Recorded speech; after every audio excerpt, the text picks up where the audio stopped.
Radio Libre Expression.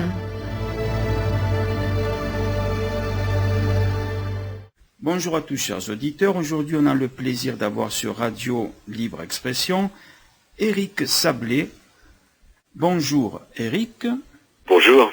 Alors avant de commencer de parler de votre livre, je donne le titre « Dictionnaire du bouddhisme zen » des éditions Dervy.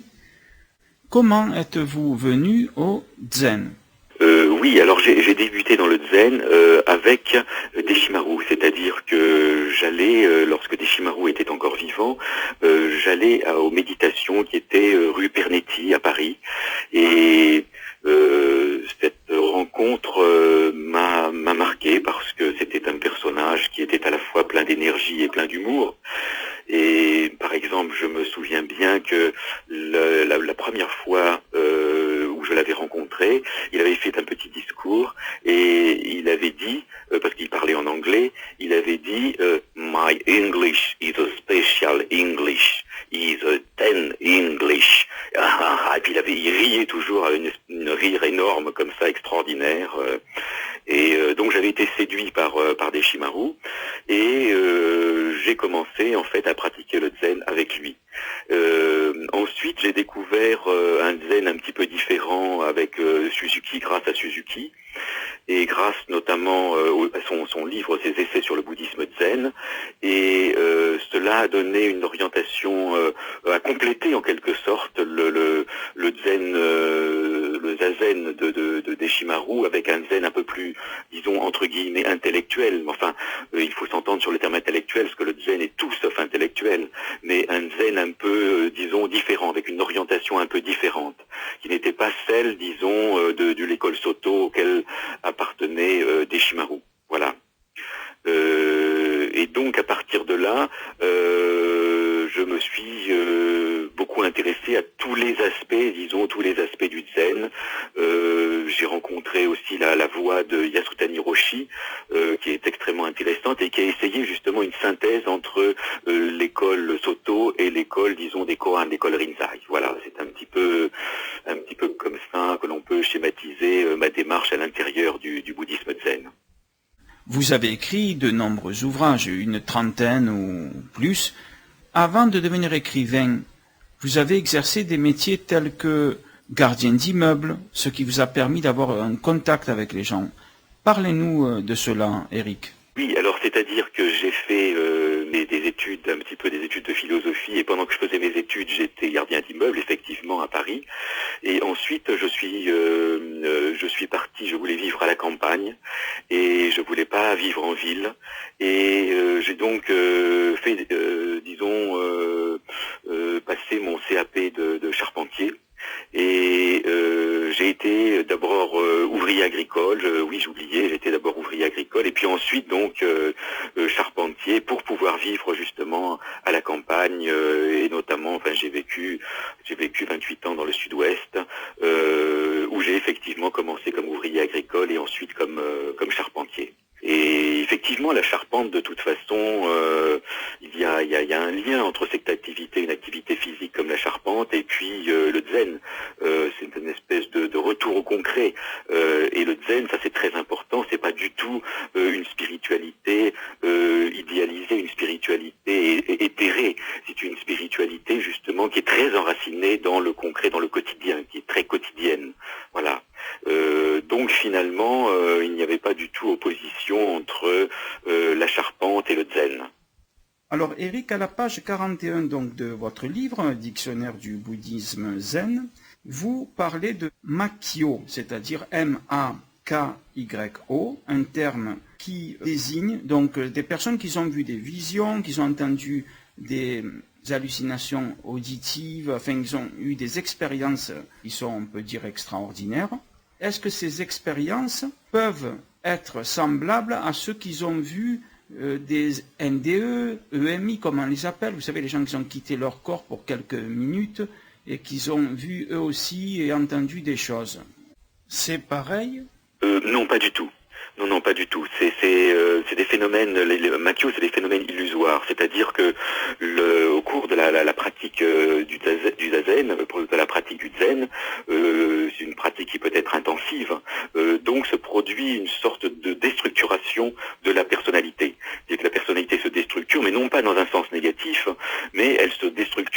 justement pour se structurer, autrement se structurer justement de manière spirituelle. On peut dire qu'il y a une déstructuration de l'ego, du moi illusoire, hein, pour justement qu'il puisse y avoir naissance d'autre chose. C'est un processus de mort et de résurrection, comme toute initiation. Le zen ne fait pas exception au processus initiatique. Et donc au cours de ce processus de déstructuration se produisent toutes sortes de phénomènes qui sont connus, qui sont très connus des maîtres de zen, et qui sont notamment par exemple des sensations brusquement de légèreté, ou des sensations de chaleur dans le corps, ou des visions, ou des sons que l'on entend, etc., etc. Enfin, il y a une multitude comme ça d'expériences possibles. Or, c'est connu que si le disciple commence à s'attacher à ces phénomènes-là, à les poursuivre, eh bien, il dévie de la voie. Il dévie de la voie qui doit être centrée sur l'unique nécessaire, c'est-à-dire sur la connaissance de notre nature propre, puisque le zen, finalement, n'est rien d'autre qu'une voie vers la connaissance de notre nature propre, qui est une avec la nature de Bouddha. Voilà. Et que si on commence à se disperser et à se disperser dans ces phénomènes-là, eh bien, on dévie et on se retrouve dans des marécages en quelque sorte. Hein. Voilà. Mais ça n'a pas vraiment de relation avec les NDE. Les NDE, c'est tout à fait autre chose. Voilà, c'est plutôt des phénomènes que l'on rencontre en quelque sorte, ou que l'on rencontre pas. Hein. C'est pas du tout tout le monde qui rencontre ces phénomènes-là sur la voie.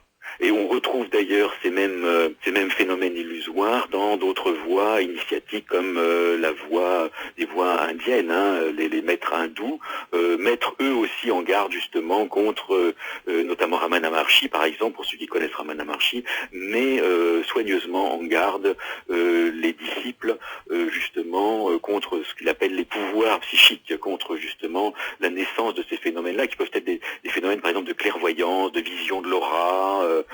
Tout ça, c'est des phénomènes, en fait, par rapport à la connaissance de notre nature propre, c'est des phénomènes complètement illusoires et, comment dire,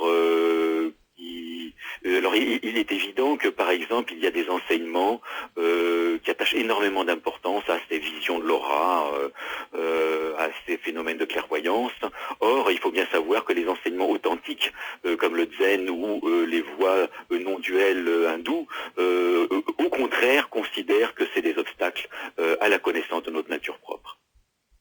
J'avais fait une émission avec Jean-Jacques Charbonnier, peut-être que vous avez entendu parler de lui, sur les NDE. Oui, c'est les NDE, oui. Voilà. Mais c'est vrai que j'osais pas lui poser la question, ce qu'on a parlé là, vous voyez, que les gens eux-mêmes se créent ces visions. Certaines personnes, ça peut leur faire un déclic, et ils peuvent réaliser leur erreur, quoi, vous voyez. Comme ça, ils vivent leur vie normale, j'allais dire, pas vivre dans des illusions, croire que c'est de Dieu, si ça le reste. Vous comprenez ce que je veux dire, Eric ?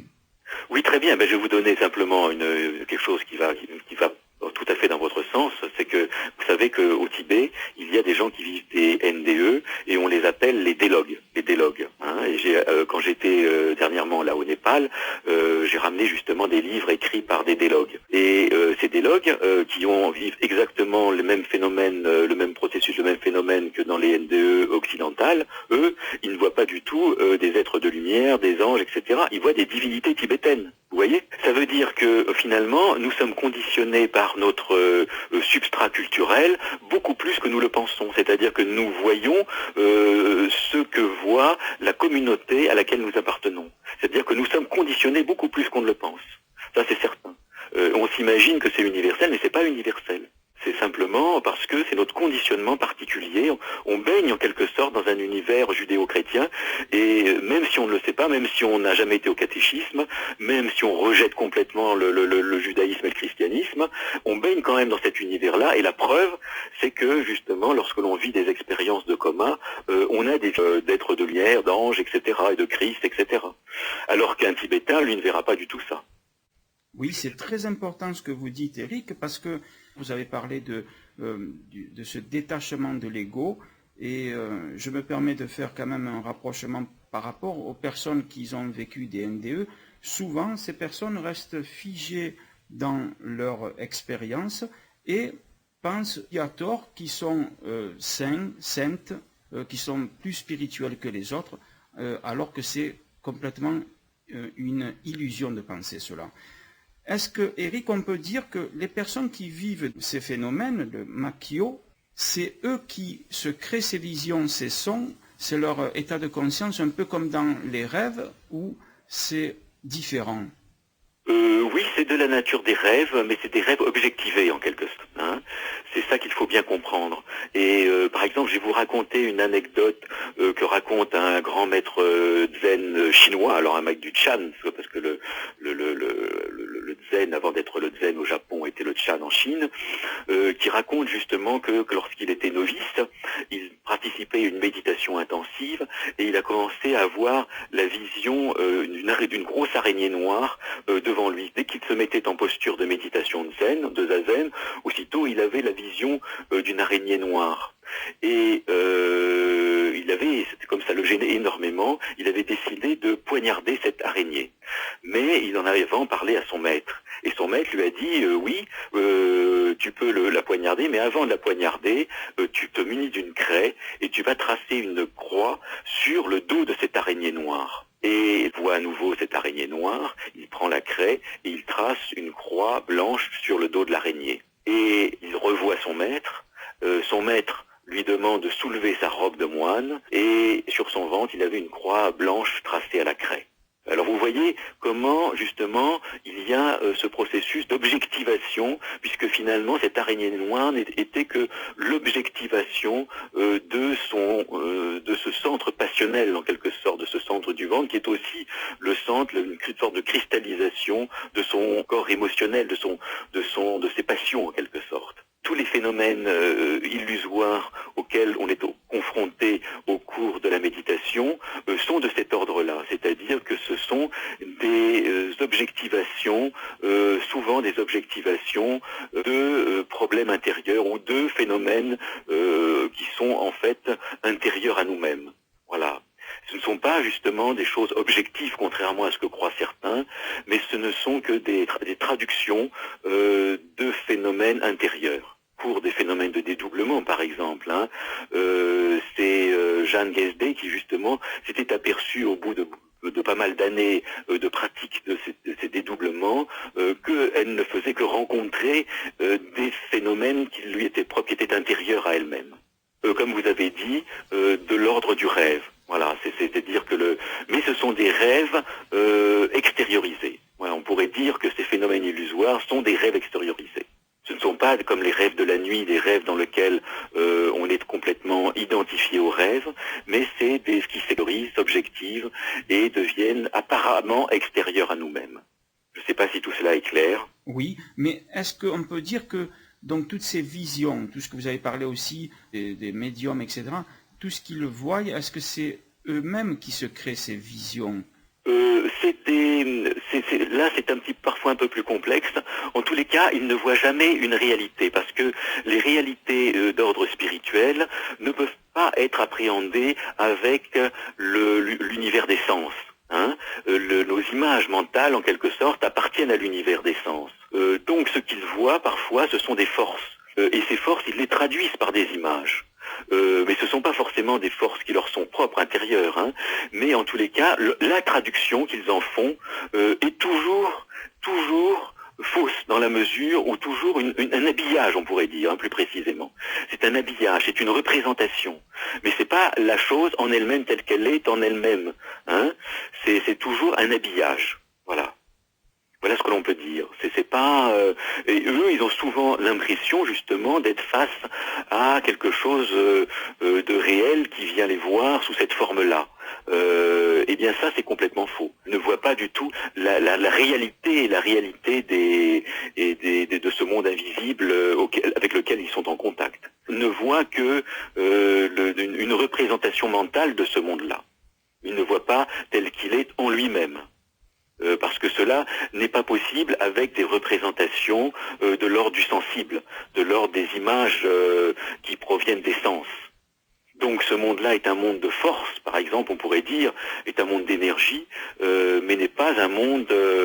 mais ces forces et ces énergies ne sont pas perceptibles en elles-mêmes, elles ne sont perceptibles qu'à travers un habillage mental. Je vais vous donner un exemple qui est assez parlant, je trouve. il y a un médecin qui a écrit quelques livres sous le pseudonyme d'Iram et qui a vécu des états comme ça d'exploration, de dédoublement et d'exploration des mondes invisibles pendant une grande partie de sa vie. Et il raconte qu'un jour il était dans un état de profond malaise et il s'est retrouvé, il s'est dédoublé à ce moment-là, la nuit d'après, et il s'est retrouvé confronté à une espèce d'être qui l'acculait dans un cube. Il s'est trouvé enfermé dans un cube et il devait combattre justement une sorte d'être gris qui voulait le tuer. Et il l'a combattu victorieusement, et puis ensuite il est revenu dans son corps. Et lui, il était persuadé qu'il avait eu affaire à une entité extérieure. Cette entité qu'il attaquait n'était rien d'autre que des expressions de son état de grand malaise dans lequel il se trouvait à ce moment-là. Voilà, vous voyez à peu près comment ça se passe. Oui, c'est très très important ce que vous dites, parce que beaucoup de personnes, Éric Sablé, se trompent et pensent donc le contraire de ce que vous dites. Ils pensent que ça vient d'ailleurs, d'une force, certains qui sont dans des religions vont dire c'est Dieu, une vision divine, etc. Et malheureusement, ça a terminé mal pour certaines personnes parce qu'ils se sont laissés donc manipuler par eux-mêmes, si je peux dire ça comme ça. Il faut savoir donc donner une bonne interprétation. C'est ça que vous voulez nous dire, Éric ? Oui, ce que je veux dire, c'est que le seul Dieu réel, c'est notre nature propre, qui est une avec la nature de Bouddha, en fait. Hein. C'est pour ça que les maîtres de Zen disent toujours, si vous rencontrez le Bouddha, coupez-lui la tête. C'est-à-dire, ou alors Lindsay, quand il disait crâne tondu, quand il s'adressait à ses moines, il les appelait comme ça, il avait un langage un peu virulent, il leur disait crâne tondu, pourquoi vous voulez toujours mettre une tête au-dessus de votre tête, hein? C'est-à-dire que la seule divinité qui existe, c'est la divinité intérieure, c'est notre nature propre, qui est complètement au-delà justement des images et des mots. C'est quelque chose qui est absolument ineffable, inexprimable, et qui est évidemment de toutes les formes, de toutes les divinités, tous les êtres de lumière, tous les maîtres ascensionnés que les channelings soi-disant perçoivent, ne sont d'une certaine façon que des formes illusoires. Seule est réelle notre nature propre.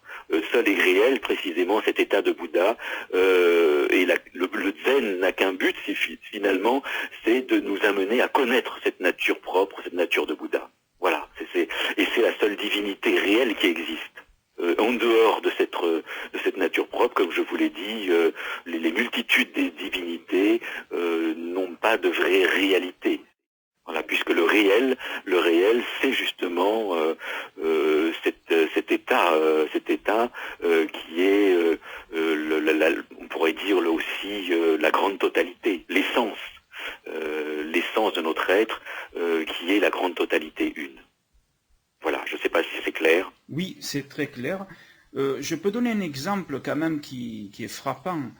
C'est un jeune homme qui avait gagné, je ne sais pas si c'est aux Émirats Arabes Unis ou dans le Golfe Persique en tout cas, il avait gagné comme les Star Academy, tout ça, et il était sorti finaliste, après il gagnait pas mal d'argent, il était connu.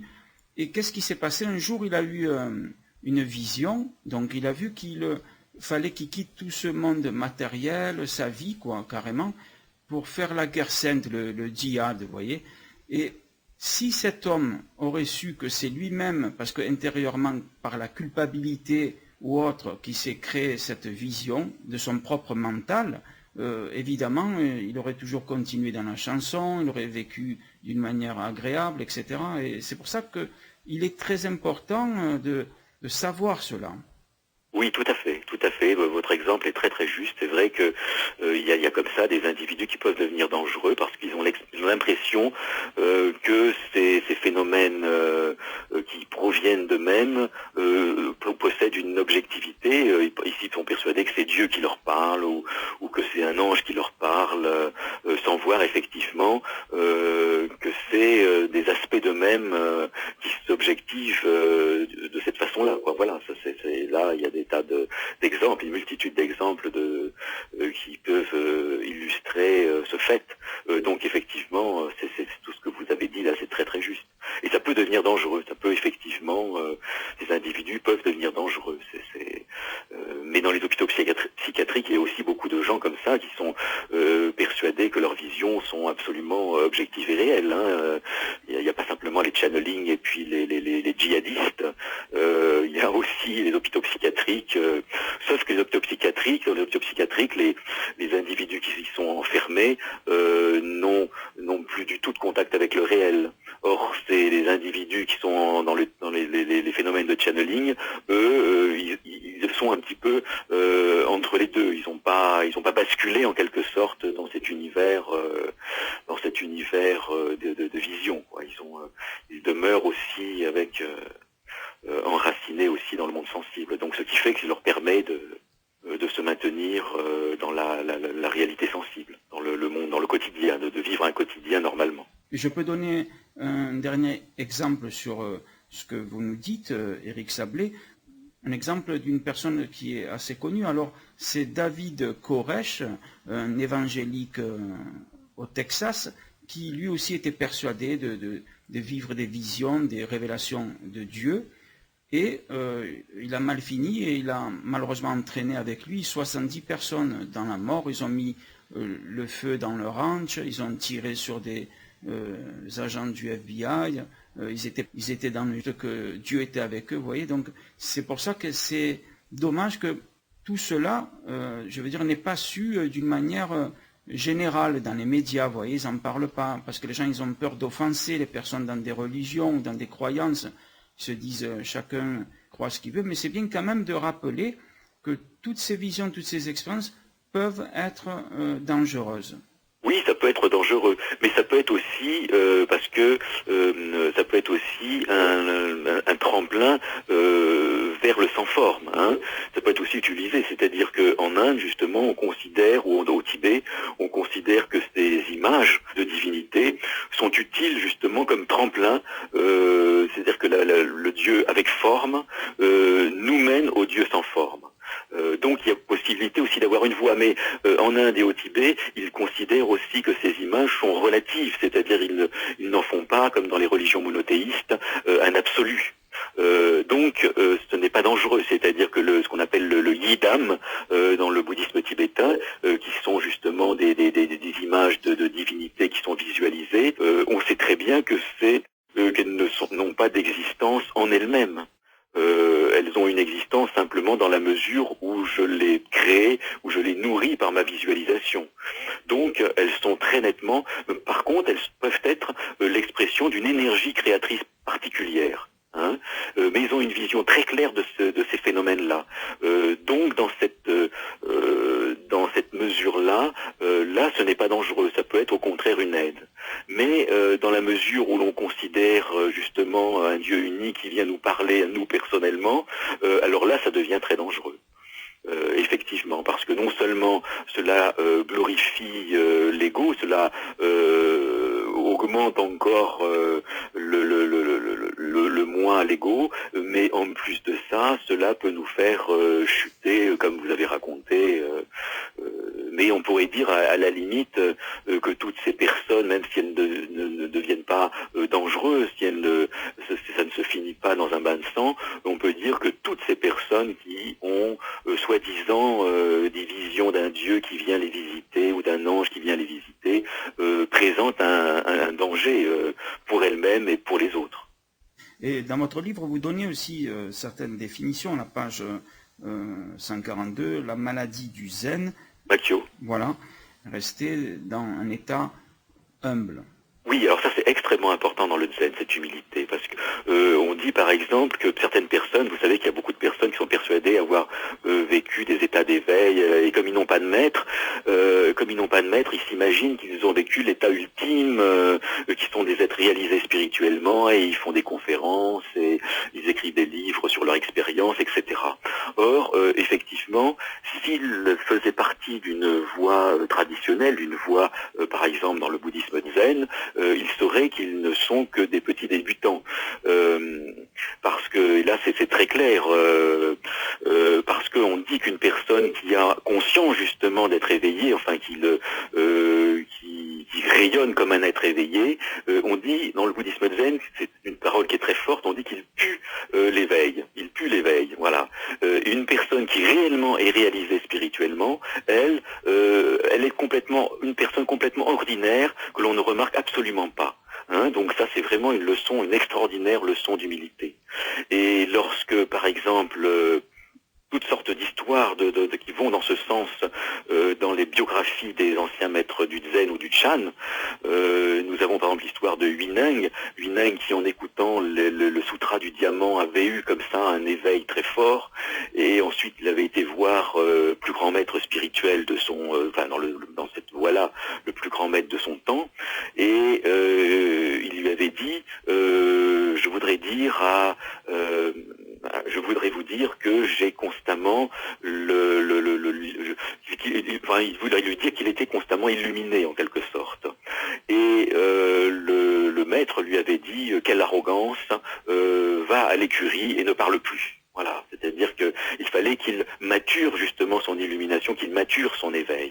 Il n'avait pas justement à en parler, il n'avait pas à l'exprimer, il n'avait pas à s'en vanter, mais il fallait qu'il mature, et lorsqu'il a complètement maturé son éveil, eh bien il n'y avait plus trace d'éveil en quelque sorte. Voilà.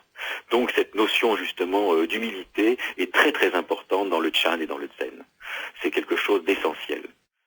Et je sais par exemple que Richard Mauss, qui a écrit Le Papillon Noir et qui a vécu comme ça une expérience d'éveil, il a rencontré un maître zen américain que je connais, Bruce Harris, et ce dernier lui a dit que s'il était dans une voie de zen, on lui aurait signifié que son éveil n'était qu'un petit commencement.